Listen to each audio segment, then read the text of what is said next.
Welcome to the Skirted Professional Podcast, a place where women of all different walks of life come together to share their journeys and wisdom they've learned along the way. We're so excited that you're part of this community. We hope you always leave this space feeling encouraged, inspired, and a little less alone. The Skirted Professional is brought to you by C Saucy, a medical apparel company that specializes in modern scrub skirt sets for the working woman. Their goal is to give every woman the option to wear a skirt in their workplace without compromising the comfort, style, or functionality of their scrubs. You can check them out at csaucy.com. That's CSAUCY.com.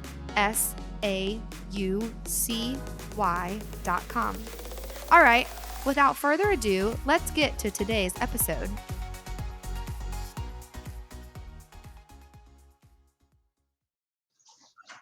Hi, Shevi. Welcome to the Skirted Professional Podcast. Hi, thank you for having me. We're so excited to speak with you today and hear all about your story and your journey. And for our listeners here, I want to introduce Shevi just a little bit. Her and I connected through C Saucy, and we're going to hear a lot more about her story. But Shevi is the president of the Orthodox Jewish Nurses Association. And she reached out to me not too long ago about participating in a nurses conference that they had coming up. And we went and got to meet her and all of her friends and their whole organization. We got to be a part of their meetings, and it was a really special time. So she's got an incredible story. And Shevi, we're just excited to have you here. Thank you. So let's It was such a pleasure meeting you in the fall. Yeah, it was so much fun. I can't wait to hear about the beginning stages of creating that organization and how you got into it. But before we get there, let's just start with a background on who you are, kind of what roles you're playing right now, some of your background story. So I'm from New York City. I'm one of 9 children. Wow.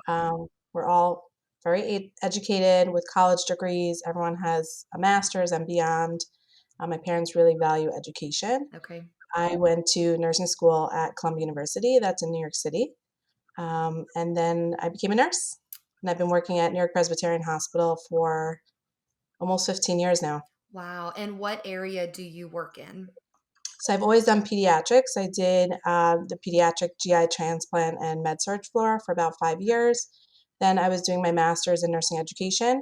So I went part-time for a year in the pediatric infusion center just so I had time to do clinical work and hours.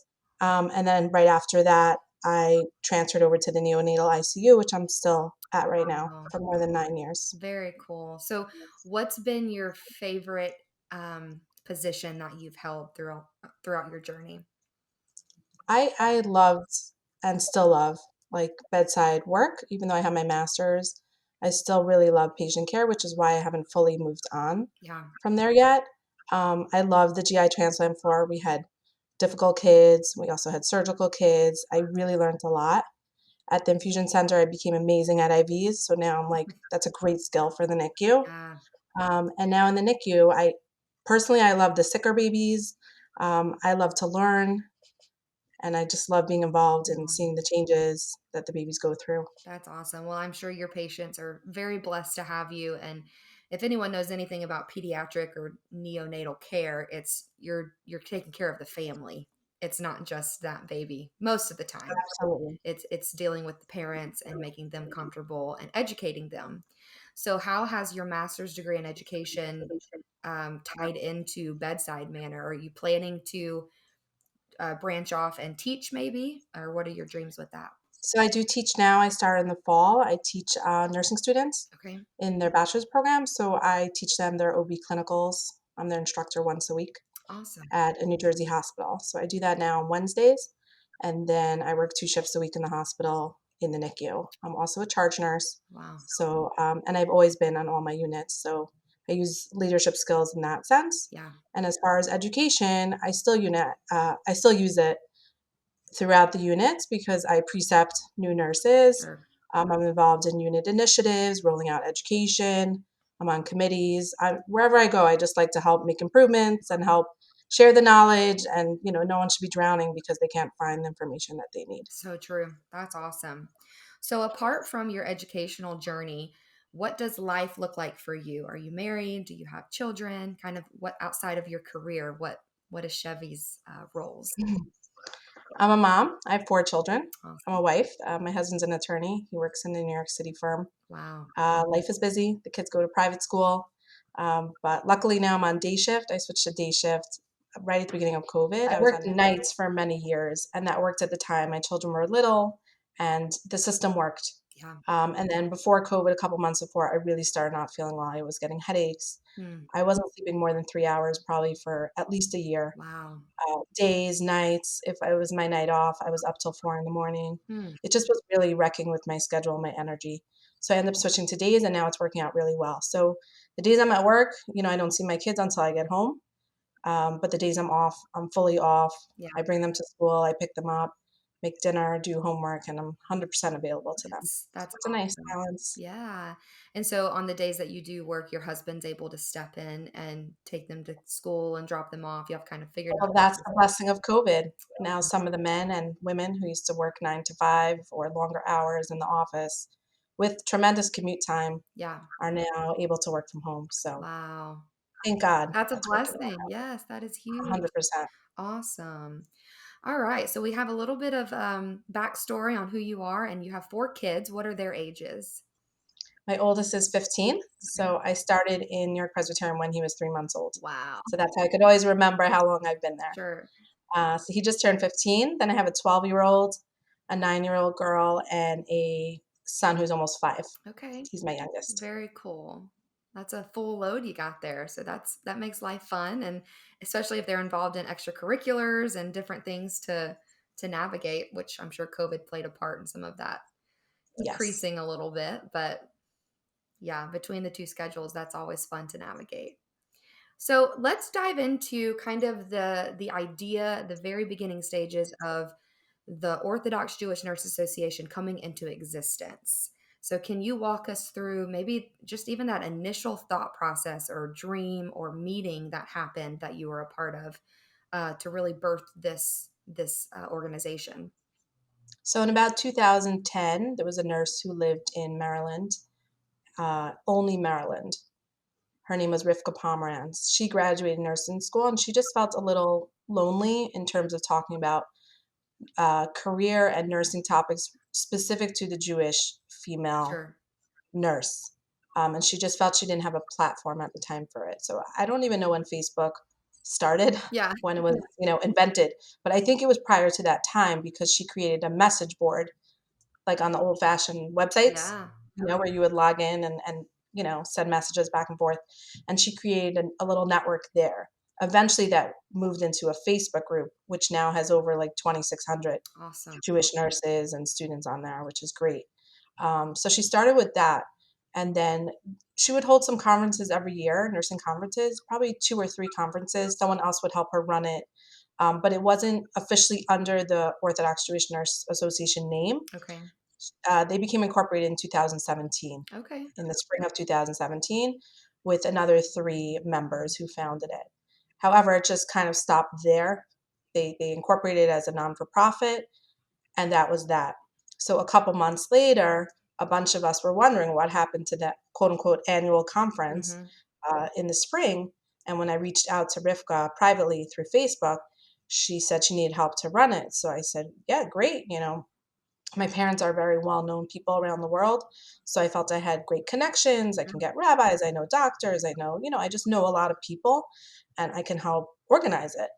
And little did I find out that there's not really an organization, there wasn't really anything going on. Hmm. So my commitment to join the conference and make that happen ended up, you know, getting way more involved. Sure. And I recruited 2 other board members, and the 4 of us basically started membership a couple months later. We made a brand new website. We worked with a web designer. We started committees such as a journal committee, conference committee. We started chapter events around the country, and we really built it up. And a lot of people told us, no one's going to pay for membership. No one has money. Hmm. Everyone's busy with their families, and nurses don't make a ton of money. But we did it anyways. And this was in 2018, January 2018. And now, 4 years later, we have like 440 paying members, Wow. along with hundreds and hundreds of so many more who are non-paying but still benefit from our work. So very cool. That's so you the initial goal, for the starting of it was just to create that community of, hey, you're not alone.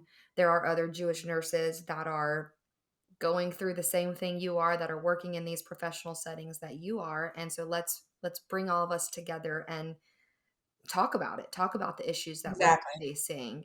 And so do you feel like it has accomplished that goal? Do you feel like it's 100%. awesome? Our Facebook group is extremely active. So whether it's a Jewish topic such as how do I handle working on Sabbath, or how do I, handle getting off on the holiday, or wearing a skirt, wearing pants, Sure.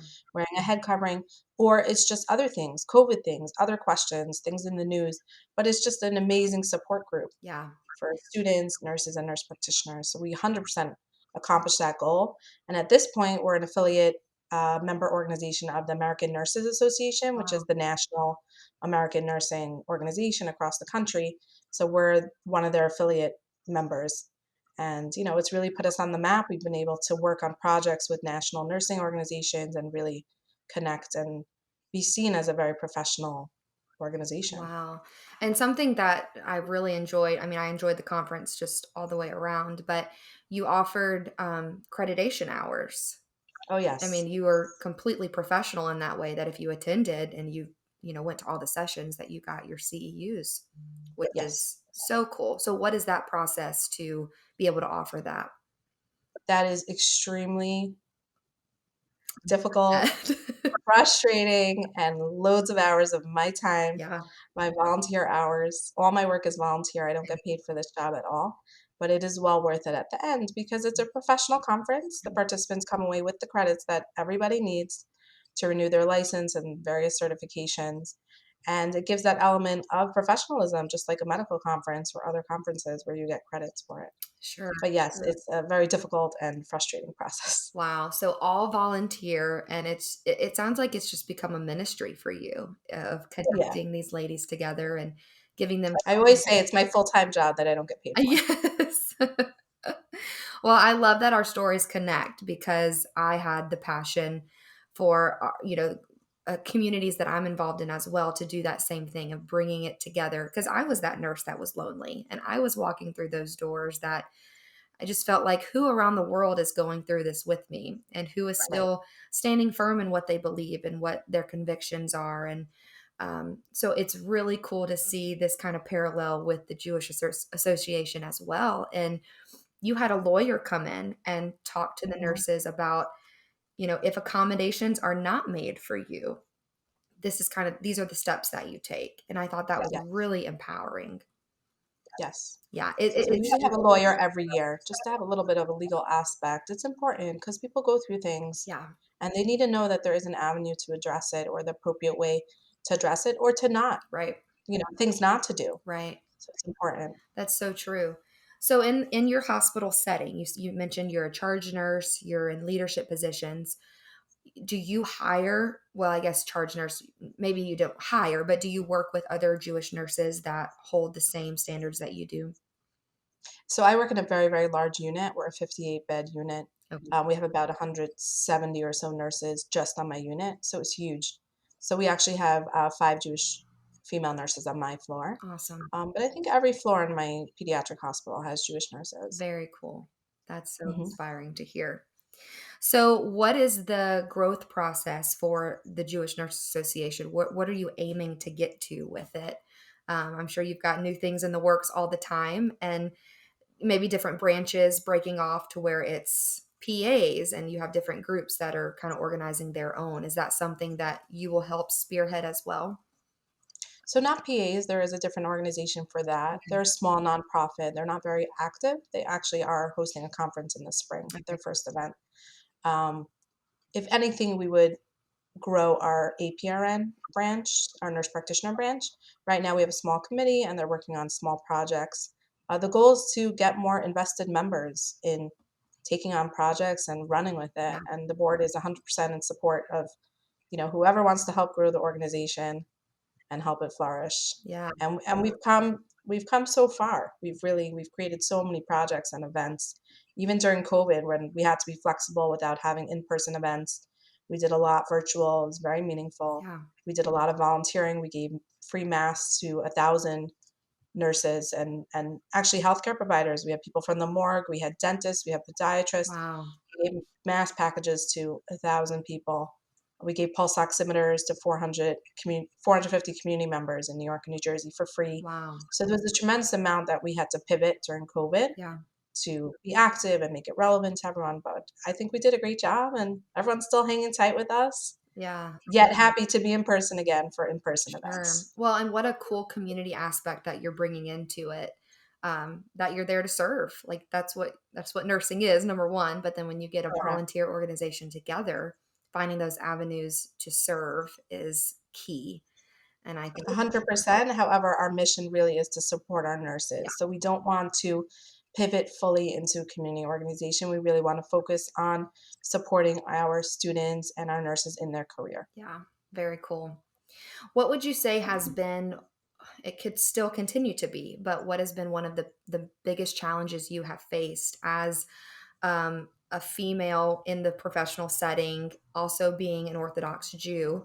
You know, have you come into circumstances where you've had to fight for yourself and ask for accommodations or, um, yeah, seek assistance with those things?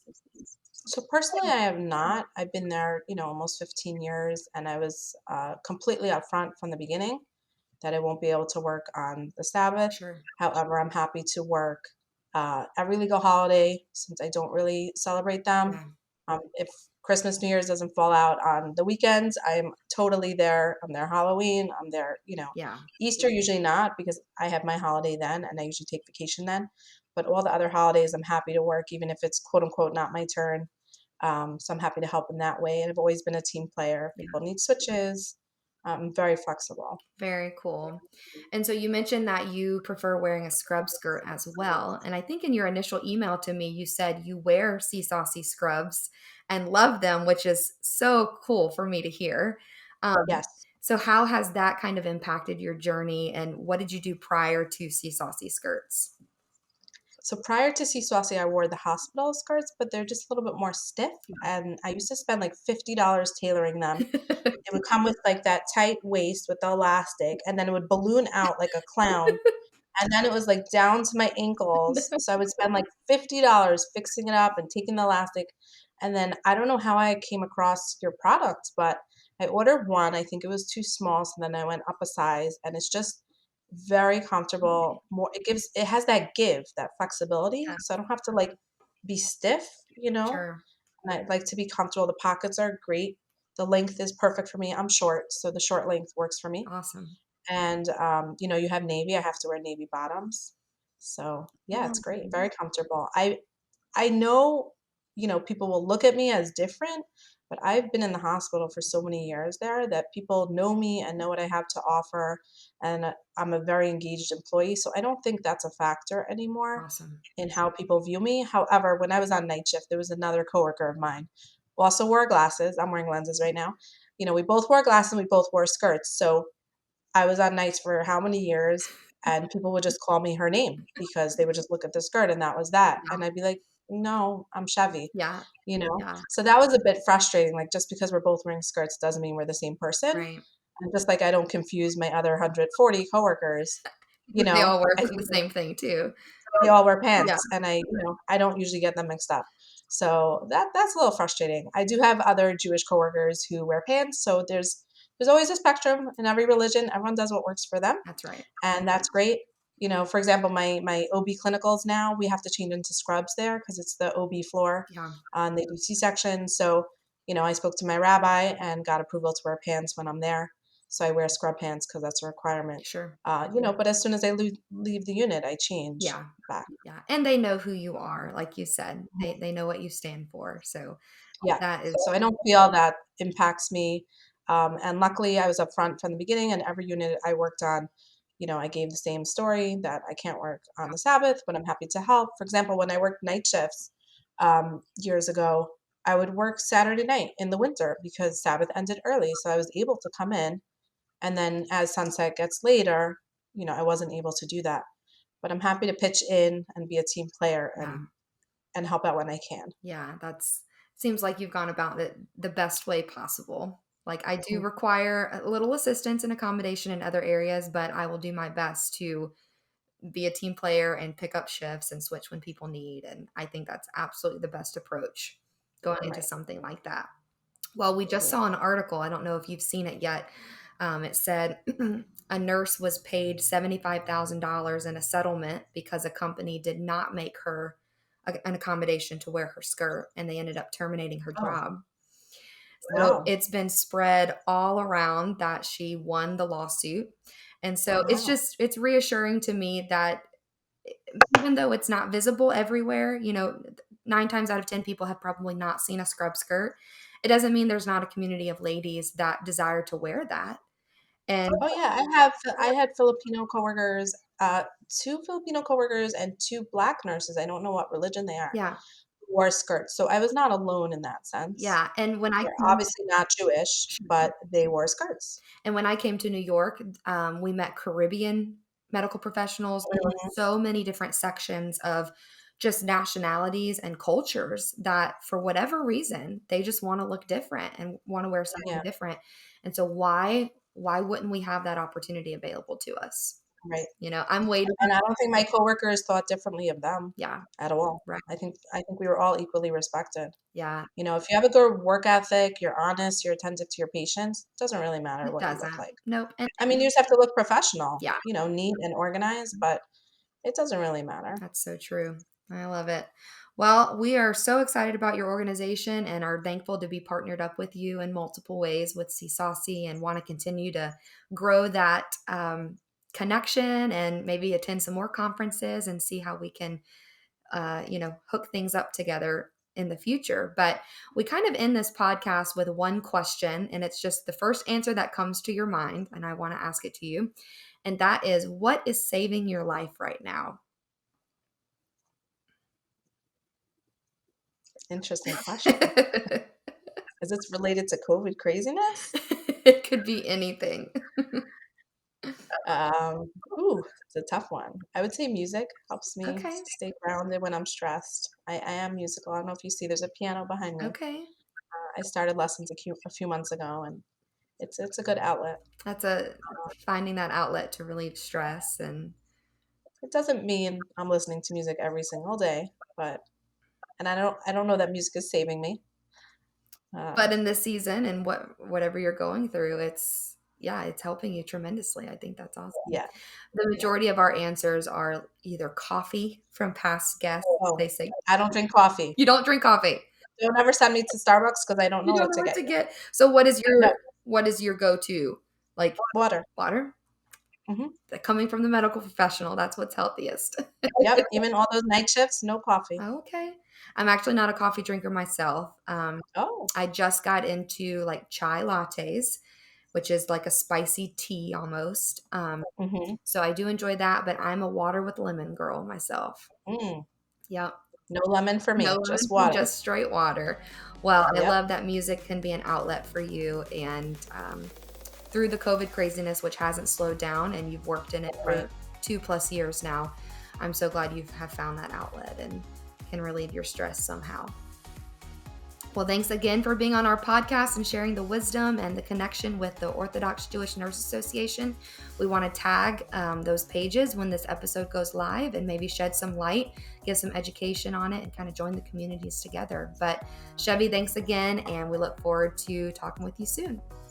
Thank you so much. Have a great day.